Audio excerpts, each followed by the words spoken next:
The human brain has 86 billion neurons, give or take. And each neuron can have thousands of distinct connections to other neurons. Altogether, this adds up to trillions of synapses, these junctions between neurons where information is shared. Everything that you perceive, feel, hear, think, it's all action potentials. It's all just, it's neural spikes. Measuring spikes is really important for Neuralink's N1 implant because right now it kind of has just two main jobs: record brain activity and then decode it. Spike detection is the first part, understanding what that person's brain is doing. This is Pager. He's a 9-year-old macaque who had a Neuralink placed in each side of his brain about 6 weeks ago. This video from Neuralink explains what the company says it can do. So you see that monkey's right hand controlling the joystick. That joystick moves the cursor on the screen. So every time Pager the monkey moves it to the correct spot, banana smoothie comes shooting out of that metal straw. The brain implants are measuring how Pager's neurons are firing. As he's playing this game, we're wirelessly streaming, in real time, the firing rates from thousands of neurons to a computer. That's spike detection, recording the brain activity right down to what individual neurons are doing, and then learning how those patterns line up with the movement of the cursor. After only a few minutes of calibration, we can use the output from the decoder to move the cursor instead of the joystick. Pager still moves the joystick out of habit, but as you can see, it's unplugged. He's controlling the cursor entirely with decoded neural activity. That's the second half of what the implant is supposed to do. Understand the brain activity well enough that you can cut out the middleman, cut out the joystick. Instead of brain controls hand, controls joystick, controls cursor, you just go directly to brain controls cursor. It's not magic.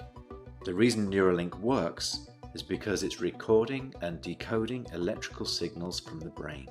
So what do we know about the big news? That Neuralink has apparently successfully implanted its brain chip into its first human patient. How's it going out there? My name is Bliss, and I'm an engineer at Neuralink.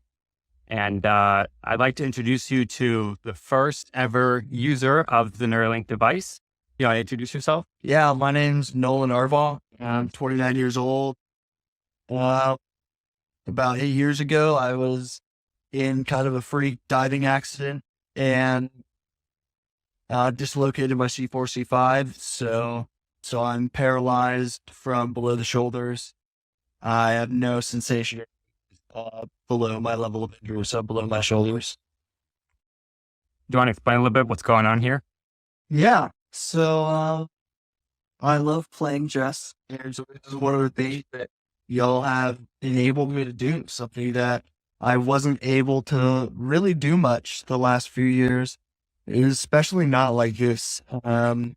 I had to use like a mouse stick and stuff, but now it's all being done with my brain. If y'all can see the cursor moving around the screen, that's all me, y'all.